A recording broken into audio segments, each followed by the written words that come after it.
Richard Branson's Virgin Corporation took to the skies this week, operating the first flight under its Virgin Atlantic banner, a leased Boeing 747 flying between London Gatwick and New York Newark. And the group stage of the European Championships concluded, with France cruising through thanks to 6 more goals in 2 games by Michel Platini. They were joined in the semi-finals by Denmark, Portugal and Spain, with the West Germans, finalists at the World Cup 2 years earlier, making an early exit after a 90th minute goal by Spain's Antonio Maceda in their last game. France would now take on Portugal, while Spain faced Denmark, semi-finalists in their nation's first ever international tournament. Meanwhile, the Formula One circus packed up and hit the road to Michigan for the 3rd edition of the Detroit Grand Prix.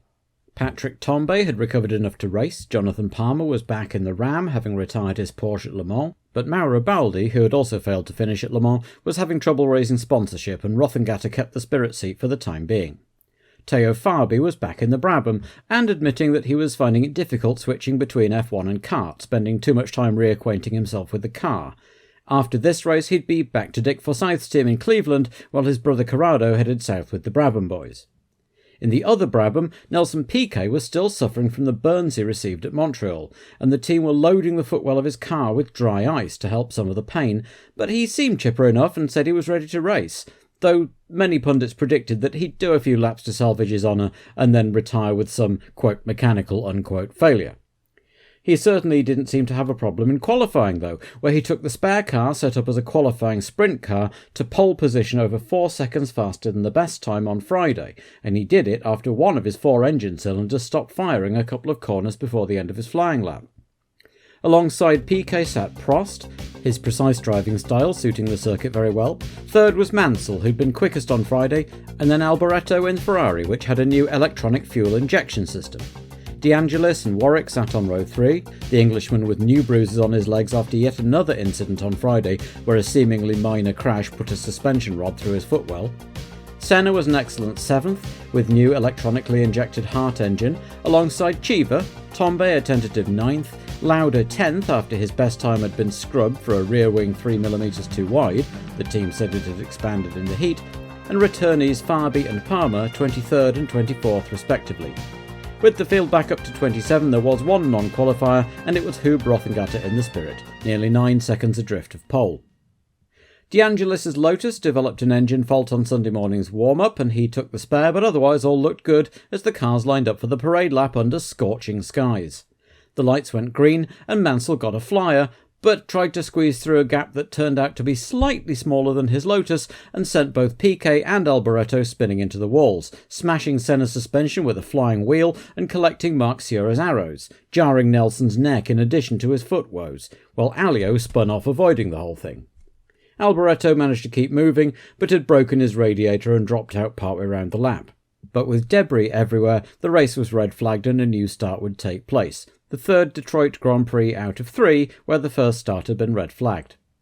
So Piquet, Alboreto and Senna made their way into the spare cars. Mansell's car was somehow undamaged, which was just as well for him because De Angelis was in the spare already, while the luckless Sura was left without a ride as the Arrows team's spare was a BMW engined A7 and he was entered in the Ford engined A6. And so, half an hour later, 25 cars took the restart, and this time it all went smoothly, with Piquet holding the lead, followed by Prost and Mansell, then Alboreto, Cheever, Warwick, a slow-starting De Angelis and Lauda in pursuit, while Senna had got away poorly and dropped back into midfield. Winkelhock was the first drop out of the new race with an engine failure. He was soon joined by Palmer, who had a tyre blowout and ended up in the wall, and Arnoux, who had a suspension failure, and a lap later Eno and Ghinzani had a coming together in midfield which put both out. So 6 down, 20 to go after 3 laps if you include Sura. The field was beginning to spread out now, with the top 3 of Piquet, Prost and Mansell drawing away from a 3-car group of Warwick, Alboreto and Cheever, then De Angelis and Lauda leading the chasing pack. Piquet began to stretch his lead as Prost was struggling for grip, and Mansell made his way past into second on lap 8. Soon, Prost had fallen back into the clutches of Warwick & Co., while Mansell put his foot down and gained rapidly on the leading Brabham. Senna, meanwhile, had made his way up to 10th ahead of Boutsen, who now had the Tyrrells of Belloff and Brundle queuing up behind him, and Rosberg and Patrese behind them. The whole lot of them were gaining on Tambay in the Renault, and soon enough Beloff got past Boots and was right on Senna's tail.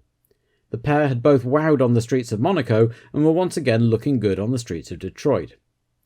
Warwick, complaining of a lack of grip, came in for a tyre stop, promoting Chiva, who'd already got past Alboreto, to 4th, as teammate Patrese toured in for a new set of boots after clouting a wall and giving himself a puncture. On lap 16, Prost came in for new tyres too, also in a search for more grip, which put Chiva up into 3rd, while Mansell began to drop it back a bit from Piquet, having lost second gear. Tambay spun under pressure from Senna but got going again, and a great scrap was developing over 3rd place, with Chiva leading Alboreto and De Angelis. With Mansell dropping back from Piquet at a second a lap now, it seemed likely that it would end up being a fight for second before long. Senna's good run ended when he made an unforced error after 21 laps, about 1/3 distance, and ended up in the wall, hopping away with pins and needles from the vibration, and shortly afterwards it was Chiva ruefully climbing out of his car after his Alfa Romeo engine gave up the struggle. That was the signal for another flurry of retirements. Patrese spun off for good this time, Cecotto's clutch gave up, and De Cesaris's Renault engine overheated. So it was Piquet still leading Mansell, with Alboreto and De Angelis now close behind him. Boutsen was 5th and Rosberg 6th, with the Tyrrells likewise in hot pursuit. On lap 28 they all moved up, when Mansell's gearbox finally surrendered to the inevitable, followed by Boutsen's turbo on the same lap. All of which promoted both Tyrrells into the points, with Beloff and Brundle both hot on the heels of Rosberg's Williams, until the West German wiped a wheel off on the chicane before the pit lane on lap 34.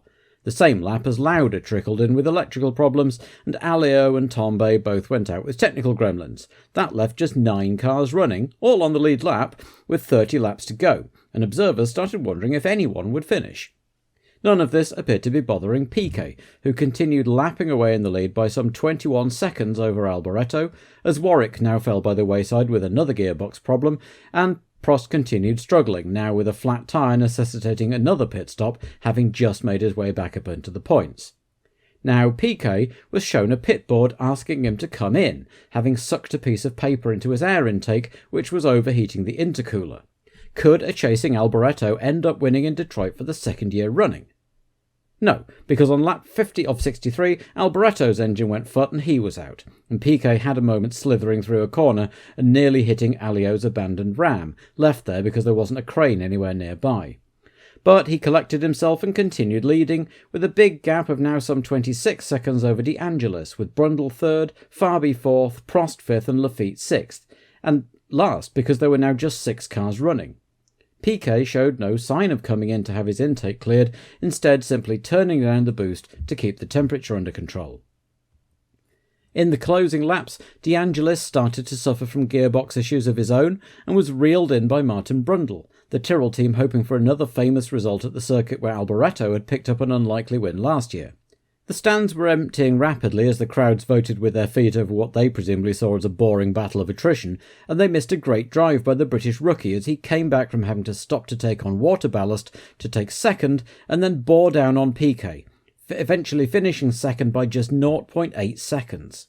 De Angelis came home 3rd to maintain his consistent scoring streak. He'd scored in every race except South Africa so far, with Fabi, Prost and Lafitte managing to keep going till the end. A slightly bemused Jacques Lafitte ending with a point after a totally anonymous afternoon in a car he found undrivable. Nelson looked shattered on the podium, as well he might, but he'd jumped up to 4th in the World Championship, and if he could maintain his momentum going into the second half of the season, he may yet put together a title challenge after all. Martin Brundle could be well satisfied with his 2nd place, his first taste of F1 podium champagne, and everyone who finished scored points with just 6 cars classified. Brabham made their way ahead of Renault in the Constructors' Championship, with Tyrrell also moving ahead of Williams into 6th. At the halfway point of the season, it's still very much all to play for.